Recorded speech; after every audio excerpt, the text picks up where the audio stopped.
प्रदोष के समय पर, उससे पहले लक्ष्मी और दरिद्रता फिर भ्रमण पर निकलती है।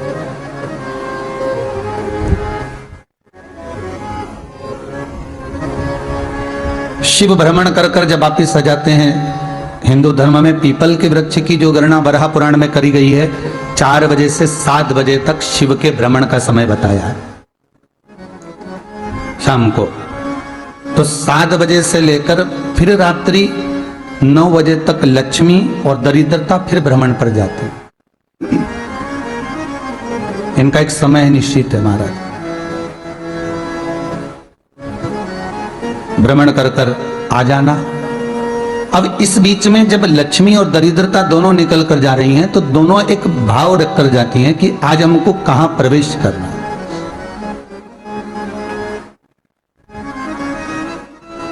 आज हमें किस जगह पर प्रवेश करना है, आज हमें कहां पहुंचना है, आज हमें किस जगह जाना है। और जिस नगर में जिस मार्ग से लक्ष्मी और दरिद्रता निकल कर जाती हैं, ये दोनों का जब निकलना होता है, इनको स्थान दिया गया जहां पर स्वच्छता हो, घर के दरवाजे पर रंगोली डली हुई हो, द्वार पर जल छीटा गया हो। महाराज, उस द्वार पर लक्ष्मी प्रवेश करती है तो दरिद्रता भी जाने लगती है अंदर। जब दरिद्रता अंदर जाने लगती है तो लक्ष्मी उसको रोक देती है, पहले मैं देखकर आती हूं कि तेरे लिए स्थान है कि नहीं, तो यहां रुक।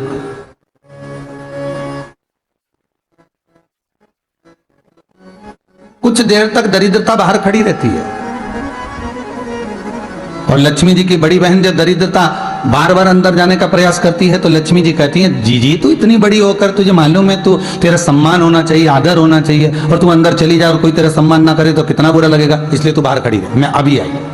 अंदर जाती है और जब लक्ष्मी जी भ्रमण कर लेती हैं, अंदर प्रवेश कर कर आती हैं, और प्रवेश कर कर आती हैं तो दरिद्रता पूछती है चले अंदर। तो लक्ष्मी जी कहती हैं, तुझे मालूम नहीं है क्या जी कि जिस घर में मैं प्रवेश कर जाती हूं उस घर में फिर दरिद्रता नहीं जा सकती, क्योंकि ये तेरा वचन था, ये तेरा वचन था। अपन दोनों का जब मंगल विवाह हुआ था, मेरा विवाह जब नारायण के साथ में हुआ और तुम्हारा विवाह जब दुसाह मुनि के साथ हुआ, दरिद्रता का विवाह दुसाह मुनि के साथ हुआ। जब अपना दोनों का विवाह हुआ था तो अपन दोनों ने एक वादा करा था कि जिस घर में लक्ष्मी प्रवेश कर जाएगी उस दिन फिर दरिद्रता नहीं जाएगी, और जिस घर में दरिद्रता प्रवेश कर जाएगी उस घर में फिर लक्ष्मी नहीं जाएगी।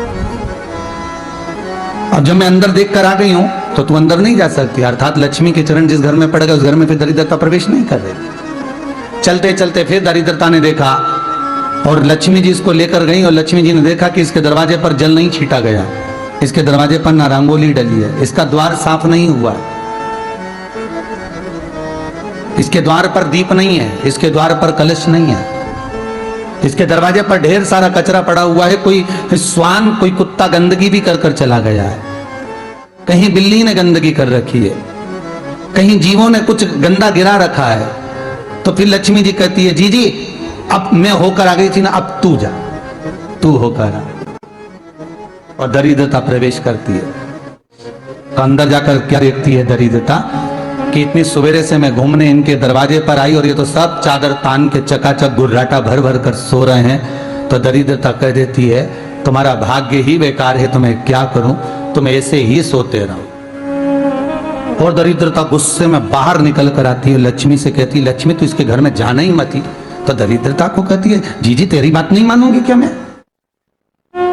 लक्ष्मी जी बोली, मैं तेरी बात नहीं मानूंगी, बिल्कुल नहीं जाऊंगी इसके घर में, तू चिंता मत कर, चल आगे चल। फिर आगे बढ़े। ये लक्ष्मी और दरिद्रता का प्रवेश। आपके घर का द्वार, आपके घर का दरवाजा। फिर निवेदन करूंगा एक बहुत सुंदर बात, हमें महाराष्ट्र से सीखना चाहिए, हमें साउथ से सीखना चाहिए, दक्षिण से।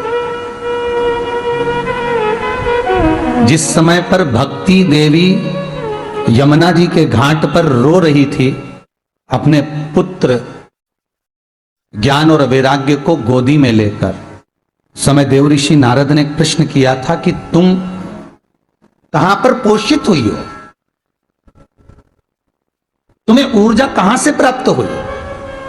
तो कहा मैं गुजरात से तो चली हूं, और वहां से चलती चलती भक्ति देवी कहती है मैं बहुत दुखी होकर, बूढ़ी होकर, द्रवित होकर, बड़ी दुख में वहां से चलते चलते जब मैं महाराष्ट्र में पहुंची तो मैंने वहां जाकर देखा कि वहां पर लोग हर पल हर घड़ी ब्रह्म मुहूर्त में उठकर स्मरण करते हैं, नाम जाप करते हैं, और दरवाजे पर जल छीट कर रंगोली डालते हैं। तो कह रही है कि वहां पर मैं थोड़ी अवस्थावान होने लगी, वहां मुझे अच्छा लगने लगा। फिर जब मैं और आगे पड़ी, दक्षिण में जब पहुंची, वहां पर जाकर मैंने देखा कि सुबह से उठकर मंगलाचरण, मंगला स्तोत्र और वेदों की ध्वनि होने लगी। वहां पर मैं और आनंदित हो गई। हमें कुछ चीजें महाराष्ट्र से सीखना चाहिए कि वहां रहने वाले जो भगत हैं, वारकरी संप्रदाय के जो भक्त होते हैं, वैष्णव जो धर्म के भक्त होते हैं, उनका नियम है सवेरे के समय घर में पानी है कि नहीं है, पर जब भी वो घर का दरवाजे के बाहर थोड़ा ना थोड़ा पानी तो छींट ही देते हैं। और छींटने के बाद फिर वहां पर, अपने यहाँ तो दिवाली पर रंगोली बनती है जी, और वहां पर रोज की रंगोली बन जाती है कि कभी हो सकता है परमात्मा राह भूल कर हमारे घर में प्रवेश कर जाए, इसलिए वहां प्रतिदिन की रंगोली, प्रतिदिन।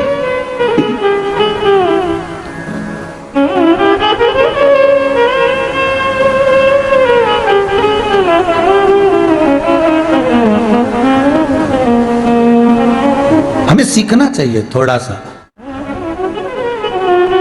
आज के जमाने में तो बहू अपने कमरे की झाड़ू लगा ले, वो ही बहुत बड़ी बात है। हो खड़ी खड़ी बहू ये देखती रहेगी कि नौकरानी सही से झाड़ू लगा रही, वहां से लगा के लाओ, इधर से हेड़ के ले जाओ, वहां से कचरा सोरो, वहां से पोछा लगाओ। खड़ी रहेगी, उंगली से बताती रहेगी, पर इतना नहीं बनेगा कि सेविका से, नौकरानी से, दासी से कह दे कि तू मम्मी पापा के कमरे की लगा ले, मैं मेरे कमरे की लगा लूंगी, तू जा उधर। थोड़ा दया का भाव अगर होता तो उसके मन में भी आता कि मेरी बड़ी सेठानी तो अपनी जगह पर है, पर छोटी तो सेठानी की भी बड़ी सेठानी है जो मुझ पर करुणा करती रहती है। पर बड़ी तो कहे कि बेटा रहने दे, तू उधर ले जा, भाभी के कमरे में देख ले जा। उसके बच्चों का बड़ा फिलारा रहता ना, तो उधर देख ले जा, तो जरा उधर, मां उधर भेज रही है।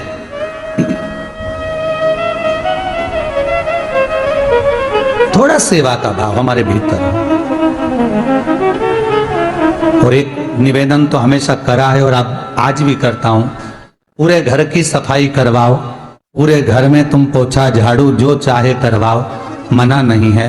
पर एक निवेदन है, रसोई घर के अंदर बहू और बेटी ही जाकर भोजन बनाए तो अन्नपूर्णा सदा कृपा करती है महाराज, बहू और बेटी।